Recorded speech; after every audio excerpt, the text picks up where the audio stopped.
Jericho and Eddie Kingston.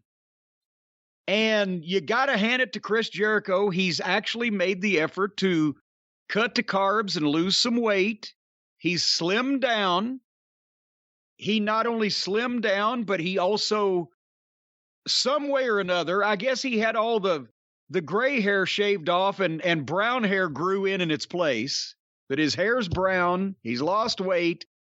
But he's dressing like a biker on one of those reality shows about the Hells Angels, if it was sponsored by Just for Men hair dye. He's a biker with a midlife crisis. Folks, we can all identify with that. So Jericho is doing the promo that's saying Eddie Kingston brought the old Chris Jericho out. See how these, it's like the same show, but a different take on a classic recipe on the different networks. Kingston brought the old Jericho out, and Jericho's ashamed that he didn't realize it and shake his hand, and he seemed contrite about the whole issue and called Kingston out. And Eddie came out, and with Kingston, he's one of these guys that you can't really recap his promo, and you can't even really summarize it verbally. When he does them, you get what he's saying, but it wouldn't make any sense if it was just written down. But it's the way he says things, the inflection, the context, you kind of get it. And he's natural, and he laid it all out, and he's coming up with his shit off the top of his head, you can tell in a lot of cases. He's lost all the big ones, but finally he gets this win. Some asshole in the crowd whatted him. And he said, hey, shut up. Austin ain't here. Fuck you, right? Give me some respect. And people laughed at the guy heckling him, and he went right back to it. And Kingston basically wanted to make his fans proud for all the big ones he's lost and his life where he's never come out on top. And finally, he won the big one, and he made the people proud. And then Jericho said, you were right. I respect you. And he offered Kingston his hand. And suddenly we hear music. We don't know what the fucking music is. And then we see, here comes, I am not making this up, ladies and gentlemen. To hit the ring on Chris Jericho and Eddie Kingston, here comes Daniel Garcia and 2.0. They're everywhere. Check your home movies, folks. When you were a kid, get the projector out, fucking pull the screen down, put a sheet up on the wall, whatever. Watch your home movies when you were 3 years old. I guarantee you 2.0 and Garcia are in the film. So immediately 3 job guys overpower 2 top stars. But if you notice, Jericho goes down. Nobody noticed this except me. But Jericho goes down and sells, and they don't do anything to him. They don't really hit him. They just throw him down, and he collapses. He takes the dive, and then he lays there selling. Every once in a while, somebody will come over and put a knee on him, but they won't do anything to him. It's dramatic foreshadowing, apparently. Because it doesn't make sense, even though a lot of these swerves don't make sense anyway. It really doesn't make sense when the guys that you're about to help are kicking the shit out of you with a goddamn pocket knife and a fucking Popeel pocket fisherman. So now Jericho's down, Kingston down. Here comes Santana and Ortiz. They make the save. They grab Garcia. They give Jericho the bat. They're holding Garcia. And shades, as JR would say, of Christmas night 1994 in the Knoxville Civic Coliseum, when there, I say, are the gangstas holding Ricky Morton out, and I've got the racket, and what did I do? I turned around and whopped the gangstas. Well, Jericho turns around and whops Santana and Ortiz with the baseball bat. I told you he was turning heel. Like we couldn't see that coming a mile away. But he hit Santana. Santana saw it coming and wasn't really anxious to be there to receive it. and kind of turned and he hit Santana on his right bicep. And then he gave Ortiz a gut shot, and that one was okay. Then he proceeded to take a baseball bat and hit Ortiz 4 more times, Santana 5 more times, and then back to Ortiz for, I think, 3 or 4 more. This looked ridiculous. If you have hit 2 other grown men a total of 13 times with a baseball bat and they either one are still alive, you're a piece of shit. So now Jericho's going crazy with the bat. All the shots look fake, but he's going crazy with it. Here comes old Hager, who looks conflicted, along with the other dumb blasé looks he has on his face all the time.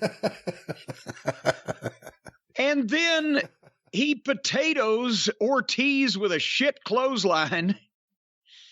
And at that point, Jericho still has the bat. Jericho hits Kingston 5 more times with the baseball bat.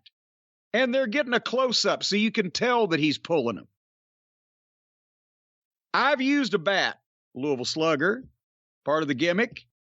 I've booked guys to use bats. Bob Armstrong, walking tall, carried a big stick. Generally, 1 shot with the bat to each person gets the point across. Any more than that, and people have time to start picking out that it looks fake.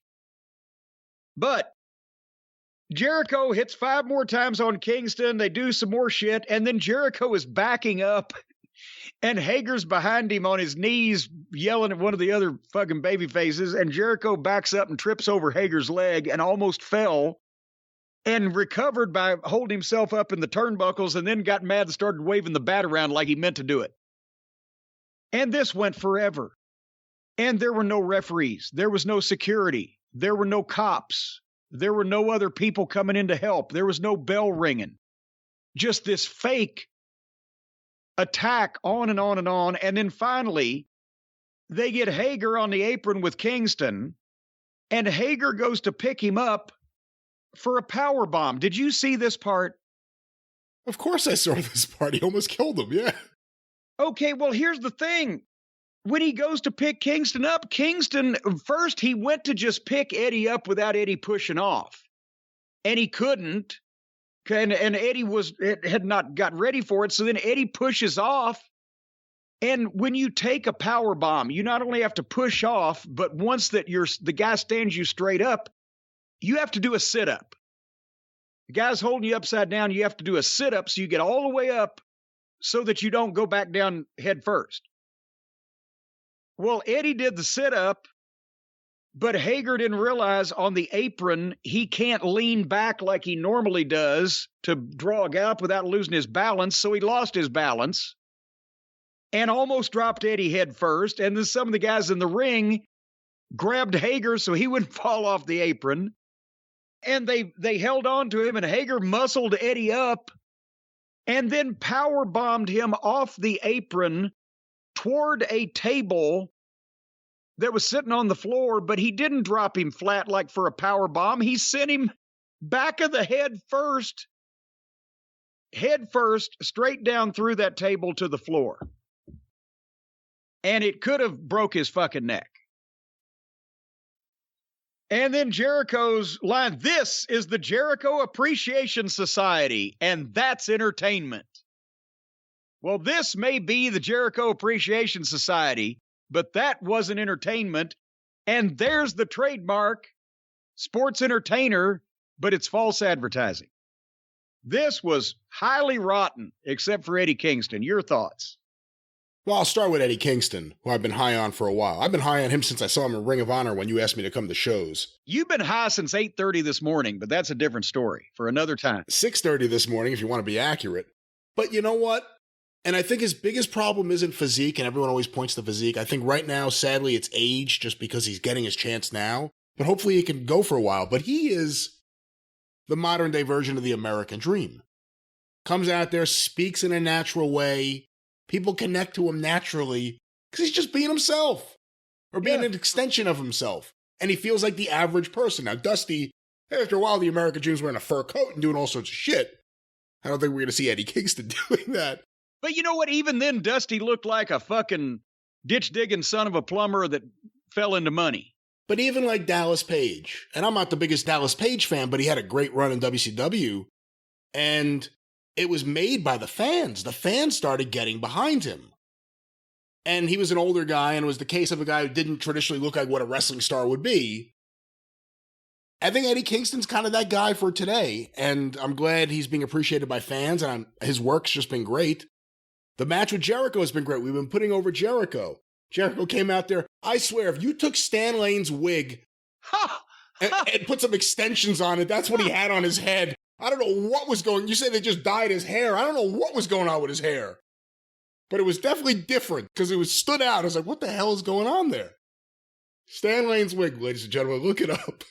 But I think it was really good to a point, and then it just went overboard. As soon as they went for the table, I cringed, because you see it all the time now. It has no importance. When they almost dropped him on his head, I cringed. And then when they dropped him on his head, I cringed again, because you saw it coming. It was so unnecessary. It went on for a while.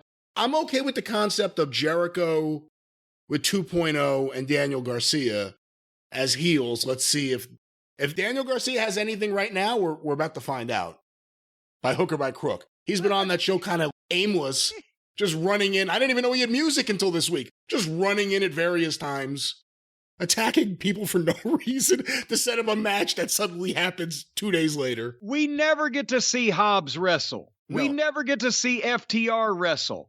Briscoes, they're not even in the company. There are tons of people that we want to see more of that have a chance to. Even if Daniel Garcia and 2.0 are the second comings of Carl Gotch, for fuck's sake, they've been beaten consistently to where even if they are good, they don't mean anything now. And Daniel Garcia is a good athlete. He's got the fucking charisma of cabbage. And he's young and he needs to grow up and get some personality. And the other guys have personality. And they're the epitome of a job team, because since we've seen them, all they do is get beaten matches and then run in and beat people up and then have a match with them and get beat. Well, look, Jericho's really good at getting younger guys over. So maybe this will go really well. Hold on. Wait, what are you saying? Where's my goddamn, it's the new one. No, that's the wrong one. No, that's the extended one. Hold on. There we go. I laugh at your remark. When Hager ran in there, my hope was, oh, this is it. Jericho's going to finally turn on Hager. That's the end of Hager. Because he'll get the match with Jericho. Jericho will win because he's the new heel Jericho. And now it'll be him and these other guys. It'll be just 4 of them. They can feud with Santana, Ortiz, and Kingston, and whoever else. But no, then Hager's now with him again. The dead weight of Jericho just keeps following him around. Yeah. It went too long and it got ridiculous, but there were redeeming values in certain things, and the idea of Santana and Ortiz being on their own and Kingston continuing to have a push. The problem is Jericho, like even with the early days of AEW, Jericho has the genesis of a good idea in his best moments.